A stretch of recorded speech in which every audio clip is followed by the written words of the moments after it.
बातों बातों में कार्यक्रम सुनने वाले सभी श्रोताओं को हमारा नमस्कार। आज इस कार्यक्रम के माध्यम से जिस मेहमान को हम आपसे रूबरू करवा रहे हैं वो एक बहुत ही जाना पहचाना नाम है और हम में से अधिकांश लोग उनसे मिले हुए भी होंगे।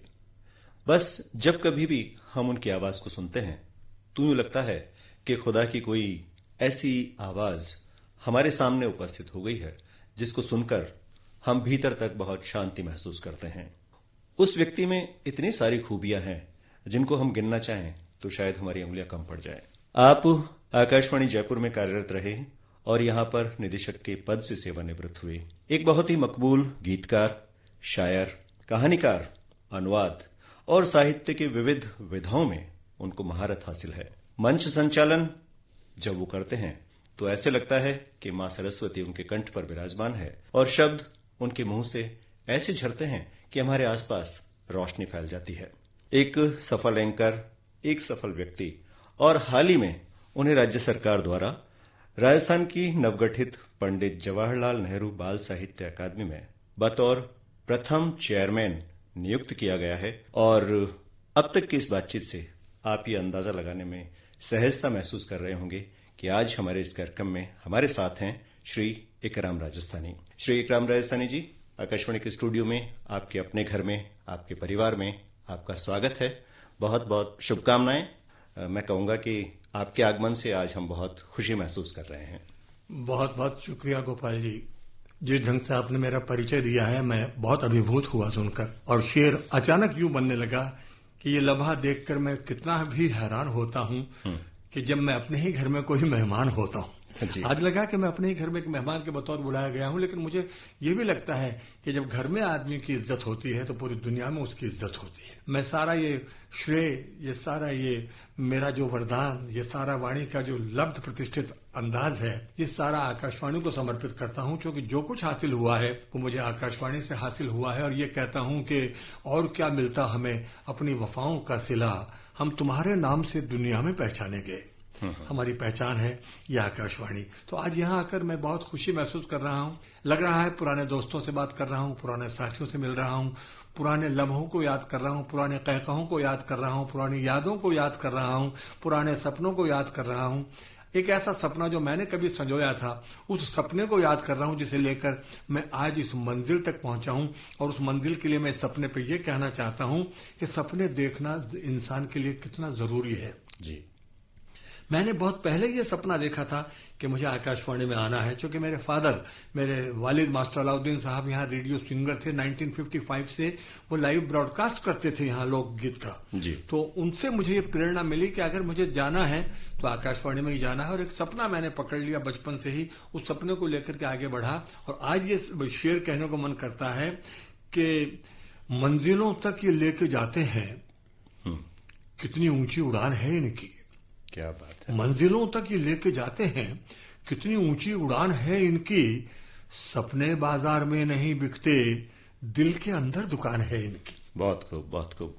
एक छोटा बच्चा इकरामुद्दीन अपने वालिद की उंगली पकड़कर जब आकाशवाणी के प्रांगण में 1955 से आने लगा, तब से उसके मन में कुछ सपने तैरने लगे। उसकी आंखें देखने लगी कि एक दिन बड़ा होकर वो आकाशवाणी में कुछ करेगा। लेकिन इसी दरमियान चोमू के एक छोटी सी जगह पर उसका जन्म हुआ और उस जन्म से लेकर अब तक की यात्रा में बहुत सारे ऐसे महत्वपूर्ण पड़ाव आए जहां से इकरामुद्दीन यानी इकराम राजस्थानी की जिंदगी बदलती चली गई।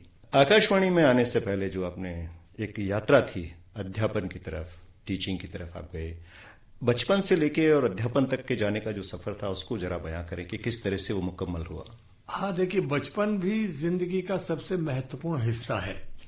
बल्कि मैं ये कहना चाहता हूं कि इंसान की जिंदगी में अगर 4 युग हैं, सतयुग, त्रेता, द्वापर और कलयुग, तो मैं बचपन को जीवन का सतयुग मानता हूं।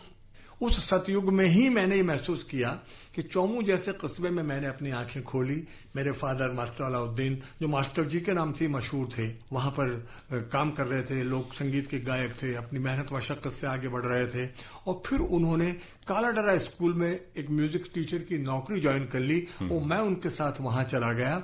और मेरा ख्याल से 4वीं क्लास से लेकर 11वीं क्लास तक मैं वहां स्टूडेंट रहा, पढ़ा, पढ़ता रहा। और वो जमाना मुझे आज तक याद है कि जब मैं साइकिल चलाता हुआ काला डरा जा रहा हूँ और वापस आ रहा हूँ, बरसात में भीग रहा हूँ, साइकिल पंक्चर हो रही है, हवा भरवाने के लिए पैसे नहीं है, कितनी जद्दोजहद, कितनी संघर्षों के बाद में मैं इस जिंदगी में आगे बढ़ा। और सन 64 से लेकर के और 74 तक मैं वहां अध्यापक भी रहा।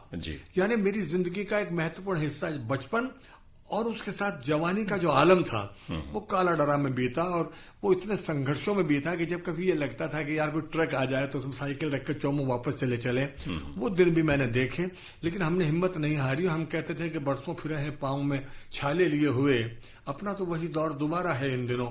और इसी हिम्मत और हौसले के सहारे मैंने वहां कालाडरा में टीचिंग जॉब शुरू कर लिया और एक 3rd ग्रेड की नौकरी शुरू करी जिसमें 60 रुपए महीने की तनख्वाह मिलती थी। ये 64 की बात है। ये 64 की बातें हैं जी। जब मैंने हायर सेकेंडरी पास किया। और हायर सेकेंडरी पास करने के बाद में उसी वक्त मेरी शादी हो गई। शादी के बाद में जब मेरे पिताजी ने कहा कि तुम्हें पढ़ना तो संभव नहीं हो सकेगा, तुम नौकरी कर लो, तो कालाडरा में ही हमारे प्रिंसिपल थे मिस्टर RKL भटनागर, वो मेरी सांस्कृतिक गतिविधियों से बहुत खुश थे, पिताजी से भी बहुत खुश थे।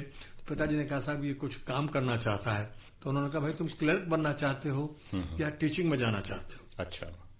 तो मैंने कहा साहब क्लर्क बनना तो मेरे बस की बात नहीं है, मुझे तो आप टीचिंग प्रोफेशन में लगा दीजिए, मेरा रिजल्ट आने दीजिए, जुलाई में रिजल्ट आ जाएगा मेरा 11वीं क्लास का। उन्होंने कहा तुम्हारे रिजल्ट की कोई फिक्र नहीं है, तुम बिना रिजल्ट आए हुए तुम हमारे लिए अप्रूव्ड हो, तुम्हें नौकरी हम देते हैं। गोपाल आपको सुनकर के हैरत होगी कि जब मैंने 11वीं क्लास पास की उस समय हमारे स्कूल का स्टैंडर्ड ये था कि हम 6ठी क्लास से अंग्रेजी पढ़ना शुरू करते थे।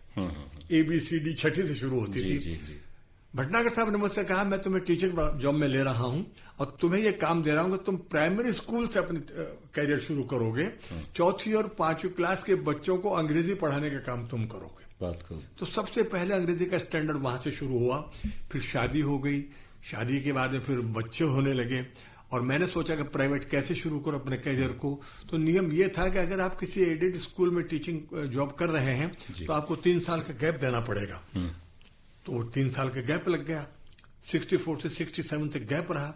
फिर मैंने प्राइवेट फॉर्म भरना शुरू किया और फिर 1st year, 2nd year, 3rd year, MA previous, MA final, ये सब कुछ प्राइवेट करके और मैं वहां का सीनियर लेक्चरर उसी स्कूल में बन गया, पढ़ाने लगा। जिस स्कूल में आप अध्ययन करते थे, जिस स्कूल में पढ़ता था उसी में पढ़ाना शुरू किया। जो टीचर मुझे पढ़ा रहे थे उन लोगों ने मुझे अपना सेक्रेटरी बनाया। क्या बात है।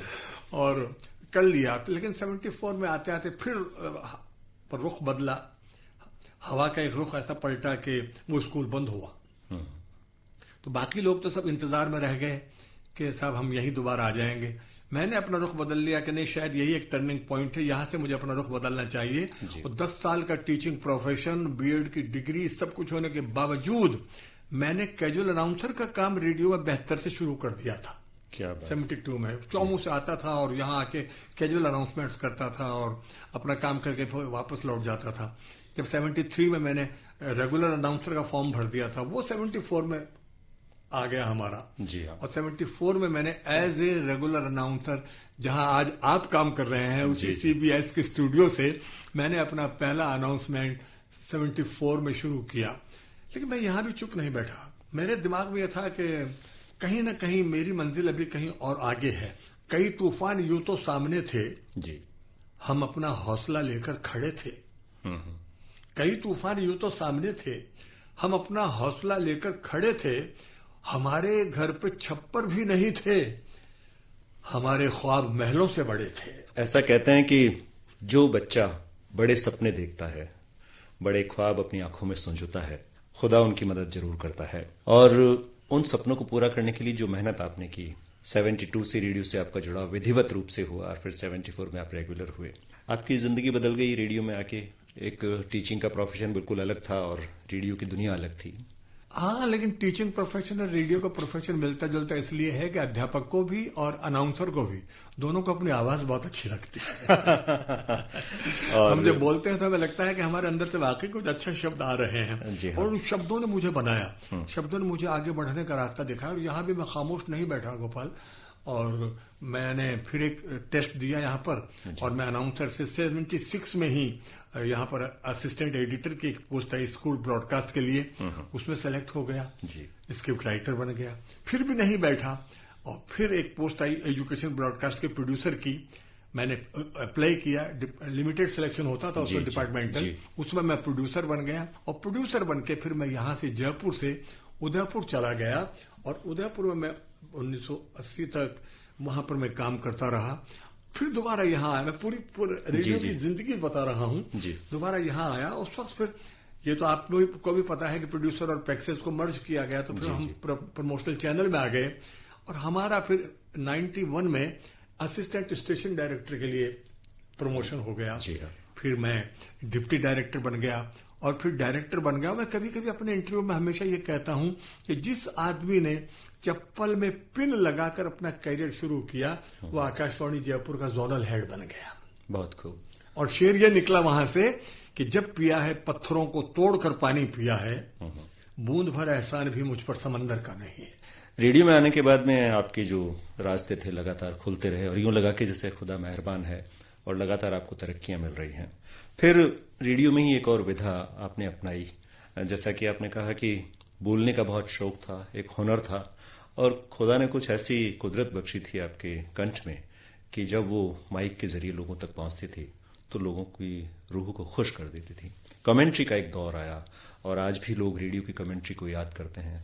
लाल किले से आपने स्वाधीनता दिवस की और 26 जनवरी की लाइव कमेंट्री की है। उनके क्या अनुभव रहे, किस तरह से वो उस विधा में आना? वो भी मेरी जिंदगी का एक बड़ा महत्वपूर्ण हिस्सा है। आप देखिए, वैसे तो announcer, anchor, radio jockey, commentator, compare, ये सब रेडियो की वो विधाएं हैं जिसमें शब्द शिल्प है। शब्दों के शिल्प से आप आगे बढ़ रहे हैं। अल्फाज की अदायगी ही आपका हुनर है।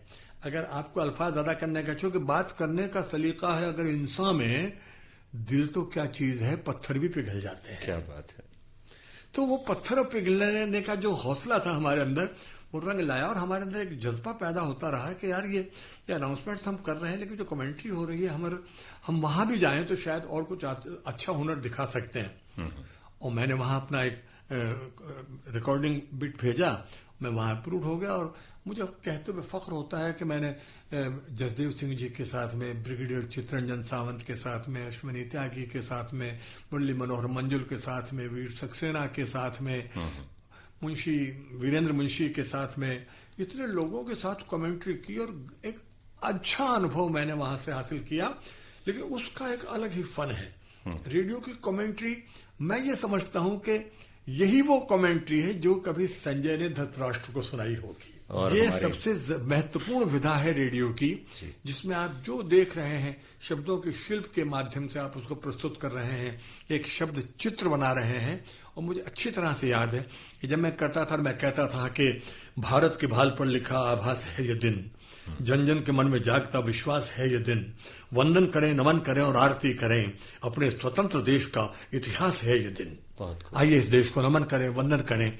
ये महत्वपूर्ण दिन जिसकी शुभकामनाएं मैं आपको दे रहा हूं लाल किले से, लाल किले की प्राचीर से ये सारी चीजें मुझे वहां पर अनुभव हुई, और इतना ज्यादा क्रिएटिविटी उसमें आई कि हम उस फन को बहुत आगे तक लेकर गए, और मेरे ख्याल से लगातार हम इसकी कमेंट्री करते रहे।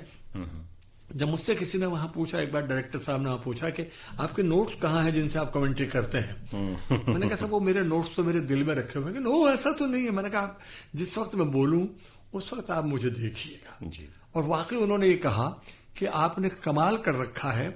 मुझे घटना याद आ रही, जब मैं एक प्रोग्राम कंडक्ट कर रहा था, केसी बुकाडिया एक फिल्म के समारोह में यहाँ आए थे, उन्होंने मुझे बुलाया, प्रोग्राम कंडक्ट किया, और मैंने जब पेश किया कि आवाज की जादूगरी और ये शब्दों का फन और बताया, तो खुद हमारे सामने ऐसी ऐसी हस्तियां बैठी हुई थी कि मैं क्या बताऊं, जो जौहर दिखाने वाले थे, अमीन सयानी साहब वो सामने बैठे थे। मैंने उनको इंट्रोड्यूस करके सामने बुलाया, तो वो आके ये बोले कि मुझे ये समझ में नहीं आ रहा है कि मैं क्या बोलूं और कैसे बोलूं। आज पहली बार मैं इकराम साहब को सुन के ये महसूस कर रहा हूं कि असली बोलना तो ये है यार, हम तो रेडियो में स्क्रिप्ट पढ़ते हैं। ये अमीन सयानी साहब के लफ्ज थे। तो मैं ये कहना चाहता हूं कि रेडियो ने हमें बोलना सिखाया है, बोलने का हुनर सिखाया है। और और जिसे बोलने का हुनर आ गया, बोलना ही तो है जिंदगी में, क्योंकि लफ्जों को पहले दिल में जरा तोलना सीखो जी। तुम बोल तो रहे हो मगर बोलना सीखो। ये बोलना बहुत महत्वपूर्ण है, और ये बोलना जब आता है इकराम साहब, जब हम बोलने से पहले काफी पढ़ते हैं। चूंकि आपने कमेंट्री का महत्वपूर्ण काम किया है और तमाम विधाओं में, रेडियो की विधाओं में काम किया है, मैं समझता हूं कि बिना पढ़े हुए कोई व्यक्ति इतनी खूबसूरती से नहीं बोल सकता। तो आपने काफी मेहनत की, काफी पढ़ा, अध्ययन किया, तब जाके आप माइक पे आए। ये बिल्कुल सही कहा आपने, क्योंकि जब तक आपके अंदर कुछ नहीं है तो आप बाहर कहेंगे क्या।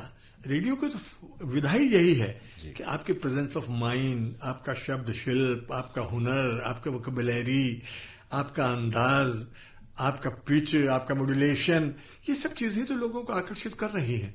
मतलब रेडियो में आपको मालूम है, मैं अक्सर लोगों से कहता हूं, जब रेडियो पर टॉक करता हूं तब अक्सर लोगों से कहता हूं कि रेडियो एक ऐसी विधा है जिसमें हमारा श्रोता हमें अपने कानों से देख रहा है, वो हमें अपने कानों से देख रहा है, हम उसको अपने साथ साथ। मैं एक फंक्शन में ऐसे चित्तौड़गढ़ में एक फंक्शन करके उतरा, पीछे से एक आवाज है, यार तो इकराम साहब की आवाज है। मैंने पीछे मुड़ के देखा, मैंने कहा हाँ भाई मैं हूं, आप कौन। तो एक काला चश्मा लगाए हुए सज्जन खड़े, सर कि मेरा नाम ये है, मैं एक दिव्यांग हूं, मैं केवल आपको अपनी आवाज से पहचानता हूं। तो radio is a media for blinds also. Words and sound, शब्दों का, ध्वनि का माध्यम है, इसके माध्यम से आप लोगों को आकर्षित करते हैं। वरना तो आप ये बताइए कि अगर आपके शब्दों में कोई आकर्षण नहीं है, आपके शब्दों में कोई हुनर नहीं है, आपके शब्दों में अगर कोई कैप्चरिंग पावर नहीं है, तो लोग आपके रेडियो क्यों सुनेंगे। उसमें एक बहुत अच्छा स्विच रखा गया है जिसे बंद करने का स्विच कहते हैं, स्विच ऑफ कर दिया जाता है। तो दोनों में फर्क यह है, कहने का तरीका, जिस अंदाज में आप बात करते हैं वो रेडियो की सबसे बड़ी विधा है। आप कह रहे हैं कि शुद्ध जल का जीवन में अत्यंत महत्वपूर्ण स्थान है, देवियों और सज्जनों, पान की दुकान वाला आदमी फौरन आपका रेडियो बंद करेगा। आप कहेंगे भाई साहब आप क्या कर रहे हैं, पानी पी रहे हैं, यार पीने से पहले जरा देख लीजिए इसमें कुछ है। तो अरे यार ये क्या बात वही कह रहे हैं कि बात का तरीका बदल गया। आपके पास एक सीधी सरल लैंग्वेज होनी चाहिए जी, सीधी भाषा होनी चाहिए, सीधा मुहावरा होना चाहिए। आप ही का माध्यम है जिसको दुनिया का सबसे बड़ा विद्वान भी सुन रहा है और सबसे बड़ा मजदूर जो रिक्शा चला रहा है जी, वो भी सुन रहा है, और दोनों उसका मजा ले रहे हैं। इसका मतलब यह है कि आपके पास शब्दों का कितना बड़ा हुनर है। इकराम राजस्थानी जी, बहुत सारी बातें आपके जीवन में ऐसी हैं जो आपने सोची नहीं थी कि ऐसा होगा। ऐसी कोई घटना वास्तव में जो आपको याद है कि यार ऐसा तो मैंने नहीं सोचा था, ये मुझे मिलेगा, और वो आपको मिल गया। ये बहुत अच्छा सवाल आपने किया, और हर इंसान की जिंदगी में ऐसा होता है। कई बार ऐसा होता है कि आदमी सोचता कुछ है, होता कुछ है जी, चाहता कुछ है, मिलता कुछ है, लेकिन मेरे साथ ऐसा नहीं हुआ। मैंने अपनी जिंदगी में मुश्किलों का दौर बहुत देखा है, परेशानियों का दौर बहुत देखा है जी, लेकिन उन परेशानियों के दौर को मैंने अपनी ताकत बनाया, और उस परेशानी को लेकर के जब मैं आगे बढ़ा तो मैंने ये महसूस किया कि हाँ यार, जिंदगी में आगे बढ़ने के लिए मेहनत का तो कोई विकल्प ही नहीं है। आज जब मैं उसी कालाडरा की तरफ जाता हूं और अपनी कार से निकलता हूं, और उस छोटी सी सड़क पर जहां कभी मैं नानाग्राम से पैसे नहीं थे तो साइकिल में हवा नहीं भरवा सकता था, मैं जाता हूं तो मुझे आज भी ये महसूस होता है कि यार एक छोटा सा बच्चा साइकिल चलाता हुआ अपने पिताजी को बिठा करके कालाडरा की सड़कों पे जा रहा है, तो वो दिन मैं भूलता नहीं हूं। तो मैंने ये सोचा नहीं था कि इस वक्त से निकल करके मैं जिंदगी के उस मकाम तक पहुंच जाऊंगा, लेकिन ये कहीं बुजुर्गों की दुआ, कहीं दोस्तों का प्यार, कहीं मेरी मेहनत, क्योंकि मेरी कार, मेरा बंगला, मेरी शोहरत देखने वालों सभी देखा, मगर तुमने मेरी मेहनत नहीं देखी। तो मेहनत से मैंने सोचा नहीं था कि मैं यहां तक पहुंच जाऊंगा, लेकिन ईश्वर ने, खुदा ने मुझे ये मौका दिया और मुझे इस काम का सिला मिला। दुनिया में मेहनत तो सभी करते हैं, लेकिन सिला खुदा कम लोगों को देता है जी। हाँ, मुझे वो सिला दिया उसने, और आज मैं इस बात का गर्व महसूस करता हूं कि रेडियो ने मेरी पहचान को पूरा विश्वव्यापी बनाया।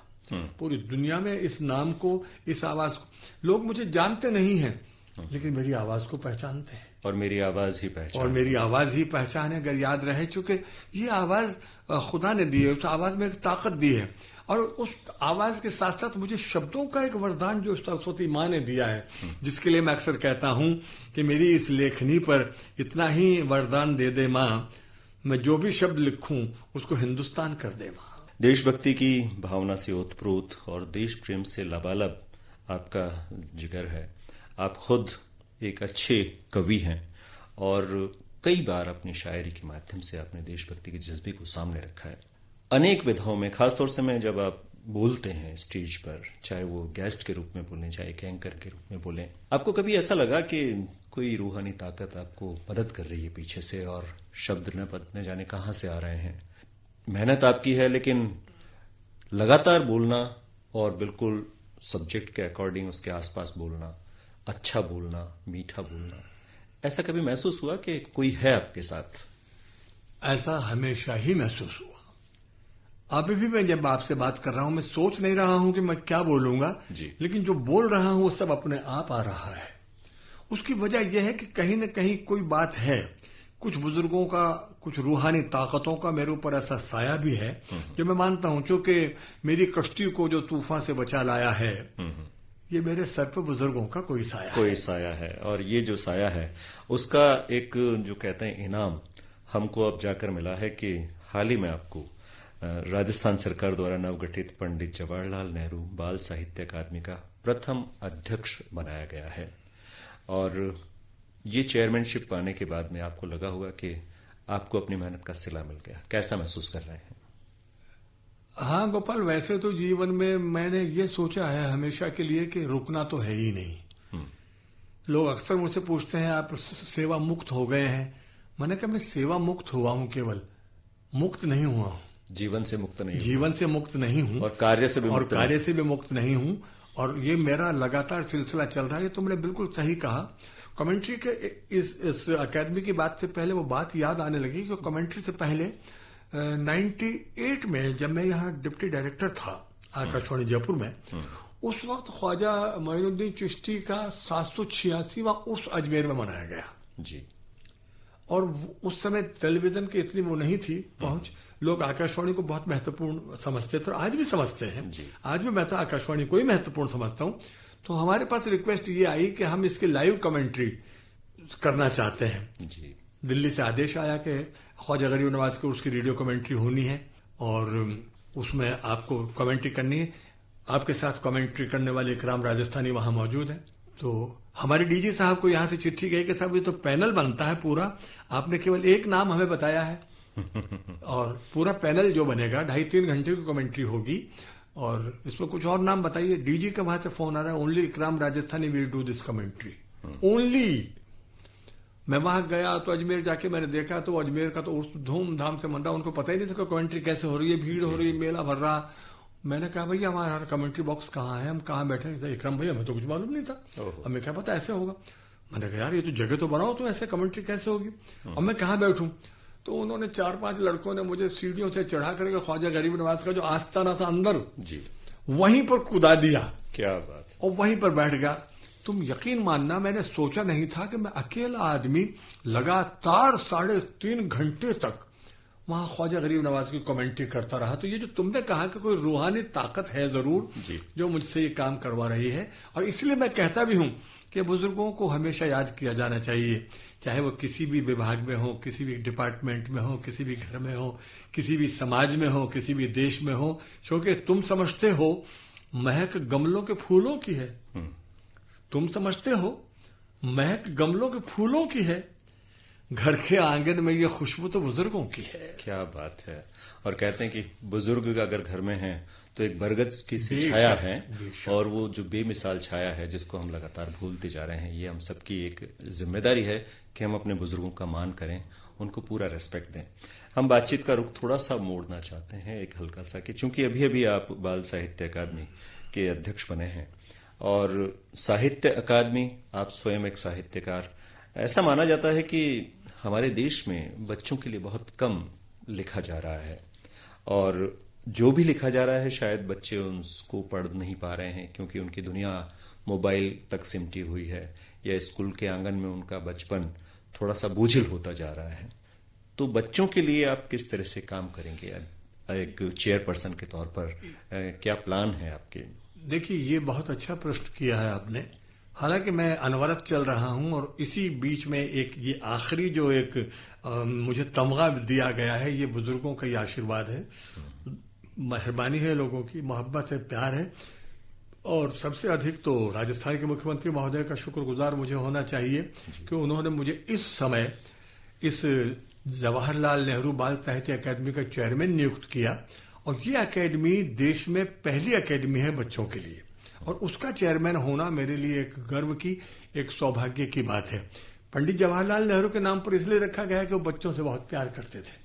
बच्चे उन्हें चाचा नेहरू के नाम से जानते हैं, और बचपन के बारे में हम ये कहते हैं कि महिमा बचपन की है न्यारी, बचपन केसर की सी क्यारी। बहुत खूब। ये केसर की क्यारी है, इसे खिलाने की जरूरत हो। तो इस अकादमी का उद्देश्य ये रखा गया है कि पंडित नेहरू या महात्मा गांधी या देश के अन्य महापुरुष जिनके जीवन से हम शिक्षा लेते हैं, जिनके बचपन को पढ़ करके बच्चे अच्छे नागरिक बन सकते हैं, जिनमें अच्छे संस्कारों का विकास हो सकता है, हम बचपन से ही उनमें वो नैतिकता की बात पैदा करें कि वो आगे जाकर भविष्य का एक बहुत अच्छा नागरिक बन सके, उसके लिए इस अकादमी का गठन किया गया है। और ये बहुत ही महत्वपूर्ण अकादमी है और मुझे ये दायित्व दिया गया है। मैं पूर्ण निष्ठा के साथ इस कार्य को कर रहा हूं। हम आगामी 14 नवंबर को भी एक बहुत बड़ा बाल समारोह यहां करने जा रहे हैं और हम कोशिश करते हैं कि इन बच्चों में वो भावना पैदा की जाए जो देश में एकता, अखंडता, स्नेह, सद्भाव, भाईचारा, मोहब्बत, अखलाक, आपसी मेलजोल, इन भावनाओं को लेकर के हम आगे बढ़ें। ये इस अकादमी का उद्देश्य। और मुझे एक बात कहते हुए और गौरव होता है कि जब देश में पहली साहित्य अकादमी 1954 में हिंदी अकादमी बनाई गई दिल्ली में, उसका चेयरमैन पंडित जवाहरलाल नेहरू को बनाया गया था। उनके नाम पर ये देश में पहली बाल साहित्य अकादमी स्थापित की है अशोक गहलोत जी ने। तो ये बड़ा महत्वपूर्ण कदम है। मुझे इसका चेयरमैन बनाया है, मेरे लिए और ज्यादा उत्तरदायित्व बढ़ गया है और ज्यादा जिम्मेदारियां बढ़ गई हैं। और मैं कोशिश कर रहा हूं कि जितना भी मुझे समय मिले मैं बच्चों के लिए अधिक से अधिक काम करूं। मैं ही मानने लगा हूं अब इस समय कि इस देश में सबसे ज्यादा साहित्य बच्चों पर ही लिखा जाना चाहिए। बड़ों पर जो लिखेंगे वो तो काम आ ही रहा है, लेकिन जो बच्चों के लिए साहित्य लिखा जा रहा है वो इतना काम का होना चाहिए, इतना सदुपयोगी होना चाहिए कि वो बच्चे उसको पढ़ करके एक ऐसे भारत का निर्माण कर सकें जिसमें वो साहित्य को समझें, कला को समझें, संस्कृति को समझें, महापुरुषों को समझें, अपने बुजुर्गों को समझें, अपने पुरखों को समझें, उनका सम्मान करना सीखें। श्रोताओं, इस समय आप सुन रहे हैं कार्यक्रम बातों बातों में आकाशवाणी जयपुर अजमेर के आमिर चैनल से। आज इस कार्यक्रम में हमारे मेहमान हैं मशहूर शायर, गीतकार और साहित्यकार श्री इकराम राजस्थानी जी। आपको हाल ही में पंडित जवाहरलाल नेहरू बाल साहित्य अकादमी का चेयरमैन बनाया गया है, जो राजस्थान सरकार द्वारा हाल ही में गठित की गई है। इकराम साहब, बहुत सारी बातें हैं और आपने बहुत सारी जानकारी अपने बारे में दी।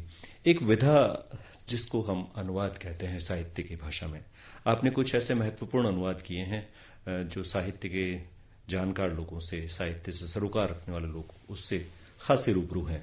आपने कुरान का अनुवाद किया है राजस्थानी और हिंदी में, उसका पद्य अनुवाद, जिसका लोकार्पण माननीय राष्ट्रपति तत्कालीन डॉक्टर शंकर दयाल शर्मा द्वारा किया गया था 1996 में। इसके अलावा गुरुदेव रविंद्रनाथ टैगोर की कृति गीतांजलि का आपने राजस्थानी में दोहा शैली में प्रथम अनुवाद किया है और इसका भी लोकार्पण ममता बनर्जी जो सीएम हैं पश्चिम बंगाल की, उनके हाथों हुआ। अनुवाद और वो भी इतनी बड़ी चीजों का राजस्थानी भाषा में, हिंदी भाषा में, गीतांजलि जो कि बांग्ला में लिखी गई उसका हिंदी भाषा में, ये विचार कैसे आया कि इतनी बड़ी पुस्तकों का आप इतने सरलतम रूप में लोगों के सामने लेकर आए अनुवाद के माध्यम से? देखिए, अनुवाद एक ऐसी शैली है जो बहुत महत्वपूर्ण है। अक्सर लोग ये कहते हैं कि अनुवाद जो है ऐसे होता है जैसे कढ़ाई में पीछे की दिशा होती है, वैसा होता है, लेकिन मैं ऐसा नहीं मानता। मैं अपने अनुवाद को अनुवाद नहीं मानता, बल्कि मैं इसे अनुनाद मानता हूं। ये वही गूंज है ओरिजिनल कान की जो मूल ग्रंथ में आपको सुनाई देती है, और जब तक वैसी भावना पैदा नहीं होगी तब तक आपका अनुवाद काम का साबित नहीं होगा। जी हाँ। तो मैंने महसूस किया कि मेरे गीत बहुत पॉपुलर हो, राजस्थानी गीतों के जन साधारण में गाए जाते हैं, बजाए जाते हैं, नाच रहे हैं, लोग कूद रहे हैं। तो मैंने सोचा कि ये राजस्थानी गीत जब इतने पॉपुलर हो सकते हैं तो कोई ऐसा महत्वपूर्ण काम किया जाए जो अमर हो जाए, दुनिया में अमरत्व की तरफ चले जाए और उसको लेकर के हम अपना जो है कोई ऐसा महत्वपूर्ण काम करें। और ये सोचकर मैंने सबसे पहले कुरान शरीफ का राजस्थानी और हिंदी में पद्यानुवाद शुरू किया। क्योंकि इंजन की सीटी में मारो मंडोले जैसे गीत तो बजते रहेंगे, आज नहीं तो 10 साल बाद, 20 साल बाद ये गीत तो भुला दिए जाएंगे, लेकिन काम ऐसा करें जिससे ये दुनिया में हमेशा के लिए अमर हो जाए। तो मैंने महसूस किया कि कुछ ग्रंथ ऐसे हैं जो हमेशा रहेंगे दुनिया में। तो जब मैंने राजस्थानी भाषा में कुरान का अनुवाद किया, और सबसे पहले आपको सुनकर के आश्चर्य होगा कि जब मैं उदयपुर में था उन दिनों में मैंने एक काम शुरू किया था और राजस्थानी में अनुवाद कार्य वहां से शुरू हुआ। मेरे एक मित्र मुझे महाराणा भगवत सिंह जी के पास लेके चले गए, अरविंद सिंह जी के पिताश्री, उदयपुर के। मैं वहां था तो वो मुझे लेके चले गए। मुर्डिया जी, PS मुर्डिया जी, उन्होंने कहा साहब इन्होंने काम किया वो आप सुनो। जब मैंने उनसे बात की वो बोले हाँ आप कहीं काम किए तो आप मैंने हुआ सा खास मेवाड़ी में बात कर रहा है। मैंने हुक्म वो काम की दो और अनुवाद की दो। तो आप क्यों काम क्यों की दो? सब मैं चाहता हूँ कि आदमी को जोड़ूं, जन जन से जुड़ जावे, जन साधारण तक बात पहुंचे। बड़ा कठिन काम करियो यार, ये था वो तो बड़ा मुश्किल काम करियो, आप हुड़ाओ। मैंने कहा साहब कि महाप्रलय न माचसी जग में भूचाल, कुरान का राजस्थानी। क्या बात है। महाप्रलय न माचसी जग में भूचाल, चकरा जासी आदमी देख जमी को हाल, उबड़ पड़ेला समदर और धरती डोलेली, एक एक का कर्म करोड़ा फिर खोले ली, सूख्या होया पतंगा जू मिनखा उड़ जासी, और रुई कासा फेल बनर डूंगर गुड़ जासी। बहुत इतना सुनाना था कि महाराणा साहब खड़े होकर नाचने लग गए। जैसे गीता का अनुवाद सुनकर के मैक्स मूलर नाचने लग गया जी। और PS मुर्डिया को मेवाड़ी भाषा में, मुर्डिया तू आदमी कहीं जादूगर लेना आया यार, यो तो जादूगर है यार। तो एक सेंटेंस जो कहा वो अमर सेंटेंस कहा उन्होंने कहा कि इकराम साहब 150-200 वर्ष पहले अठे मारे मेवाड़ में स्वामी दयानंद सरस्वती पधारिया और वे अठे बैठन सत्यार्थ प्रकाश लिखो आर्य धर्ममाला जी, और थे अठे बैठर यो प्रकाश पथ लिखो। तो मारी नजर में तो थे दयानंद सरस्वती सुकम नहीं हो। इतनी बड़ी उपाधि और इतनी बड़ी तुलना अपने आप में बहुत सम्मान की बात है। अब वो जो मैं कह रहा हूं कि अमरता की तरफ काम कैसे पहुंचे, बहुत दिनों के बाद जब दोबारा अरविंद सिंह जी से मिला तो मुझे कहने लगे कि इकराम भाई हमने एक काम किया है, कालकूप बनवाया है ताम्र पत्र का, उसमें हमने अपने वंशजों के सारे कपड़े, तलवारें, हथियार, वृदावलीर, वंशावलीर, मुखौटर जो भी है सब उसमें डाल दिए हैं, ताकि 10-20 हजार साल बाद जब सभ्यताएं नष्ट हो जाएं तो दोबारा जब कभी खुदाई हो दुनिया में तो वो सब चीजें दोबारा निकल आए। और आपको इकराम भाई बताना चाहता हूं कि आपके कुरान शरीफ की 200 प्रतियां हमने उस कालकूप में डाल रखी हैं। अब इससे ज्यादा अमरता का काम और क्या होगा। ये हमारे देश की वो सनातन परंपरा है जिसमें हम सब लोग भाईचारे के साथ रहते हैं और एक दूसरे के धर्म का, एक दूसरे के सम्मान का पूरा ख्याल रखते हैं। इकराम साहब, बहुत सारी बातें हैं और मैं समझता हूं कि इतनी बातों के बीच में इकराम राजस्थानी, खालिस इकराम जी को ढूंढना बहुत मुश्किल काम है। आप एक साहित्य की जो इतनी सारी विधाएं हैं, गीत लिखते हैं, कविताएं लिखते हैं, दोहे लिखते हैं, अनुवाद करते हैं, एंकरिंग करते हैं, और अभी जो नया आपको एक जिम्मेदारी मिली है चेयरमैनशिप बाल साहित्य अकादमी की, तो आप खुद को कहाँ देखते हैं? एक गीतकार के रूप में, एक लेखक के रूप में, एक एकेडमी के अध्यक्ष के रूप में, या एक सामान्य इकराम राजस्थानी? कैसे सामान्य तो मैं हूं ही, दुनिया मुझे असामान्य बनाने पे लगी हुई है लेकिन मैं सामान्य तो हूं ही और सामान्य रहूंगा। मैंने इतने पदों पर काम कर लिया लेकिन मुझ में कभी ये भावना आज तक नहीं आई। मैं पूर्णतः इकराम राजस्थानी ही रहा, आज भी इकराम राजस्थानी ही हूं। लेकिन अगर मैं ईमानदारी से बात करूं तो जो मेरे अंदर का कवि और मूलतः जो गीतकार है वही मेरा असली रूप है जी। और उसी असली रूप ने मुझे ये सारे पद और सारी गरिमाएं और सारा यश और सारी कीर्ति और सारा नाम और सारा जो उज्जवल भविष्य दिया है वो मुझे उसी रूप ने दिया है। शायद मैं कवि नहीं होता मूलतः तो शायद इस स्थान तक नहीं पहुंच पाता। विधाओं में सब में काम कर रहा हूं, लेकिन मूलतः जो कविता करना है, कविता का मतलब है वो इंसान को इंसान बनाती है, आदमी को आदमी बनाती है, आदमी के अंदर संवेदना प्रकट करने की भावना पैदा करती है, दूसरे के दुख दर्द को समझने की भावना पैदा करती है। इसलिए मैं चाहता हूं कि मैं कवि ही रहूं और कवि रह करके इंसान के दुख दर्द को ही पहचानता रहूं, और इस बीच में जो कुछ मुझे मिल रहा है उसके लिए मैं खुदा का शुक्र करता रहूं। लेकिन हाँ, ये तय है कि जो कुछ मुझे मिल रहा है सब ईश्वरीय कृपा है, खुदा का करम है। कवि हृदय मन से जब इकराम राजस्थानी कुछ शब्दों को किसी कागज पर उकेरते हैं तो पहले से मन में विचार करते हैं या अनायास ही वो शब्द आपकी कलम के माध्यम से कागज पर अक्स पा जाते हैं? किस तरह कविता आपका जो रचना संसार है एकांत में करते हैं, पहले विचार करते हैं, कहीं देशाटन पर्यटन पे जाते हैं, तब आप लिखते हैं, या अचानक से कोई विषय आपको मिल जाता है तो वो शब्द आपकी कलम के माध्यम से जगह पा जाते हैं? देखिए, मैं मूलतः इस तरह का कवि हूं जिसे किसी वातावरण की, किसी एकांत की, किसी माहौल की कोई जरूरत नहीं है। मुझे लगता है जो कुछ भी अलाव जल रहा है वो अंदर ही जल रहा है और अनवरत जल रहा है। आपसे बात हो रही है तो भी शायद अंदर गीत पैदा हो रहे हैं, रचनाएं पैदा हो रही हैं, सृजन धर्मिता चल रही है, सांसों की धड़कन के साथ सब कुछ चल रहा है। और सूफियाना कलाम की अगर बात करो तो वो आता है कि दिल धड़कता है तो लगता है कहीं पर तू है, दिल धड़कता है तो लगता है कहीं पर तू है, फिर मेरी सांस ये कहती है यहीं पर तू है। क्या बात है। तो वो सांसें जो चल रही हैं वही मेरा क्रिएशन है। यानी इकराम राजस्थानी अपने भीतर ही लगातार खुद को तलाश रहा है, लगातार चल रहा है। लेकिन हाँ, कलम के साथ ये वादा जरूर कर रखा है कि जो लिखना है सच लिखना है। मेरी अभी किताब आई है कलम जिंदा रहे, उसका मेन टाइटल का शेर सुना रहा हूं कि झूठ के इस दौर में भी सच का दम जिंदा रहे, झूठ के इस दौर में भी सच का दम जिंदा रहे, सर कलम हो जाए लेकिन ये कलम जिंदा रहे। बहुत खूब। तो ये इकराम राजस्थानी के हाथ में बस कलम है, और कलम है तो इकराम राजस्थानी है। यानी कलम और इकराम एक दूसरे के पर्याय है। ये कहता हूं कि माना कि दुनिया कभी हम छोड़ जाएंगे, माना कि दुनिया कभी हम छोड़ जाएंगे, पर नस्लों के लिए अपने कलम छोड़ जाएंगे। बहुत ही खूबसूरत अंदाज में जब आप अपनी शायरी को बयां करते हैं तो सामने वाला खुश हुए बिना रह नहीं सकता और सोचता है कि आखिर जो इतनी मकबूलियत इकराम राजस्थानी में है ये खुदा की मेहरबानी के बिना संभव नहीं है। आजकल के दौर के बहुत सारे ऐसे लोग हैं जो लगातार लिख रहे हैं और उनके मन में एक टीस सी है कि हम अभी तक उतनी शोहरत नहीं पा सके काम के बावजूद भी। तो काम करने के पीछे शोहरत पाने की जो भावना है वो भी जल्दी मिल जाए, ये शायद हमारे काम को थोड़ा सा और कम कर देती है।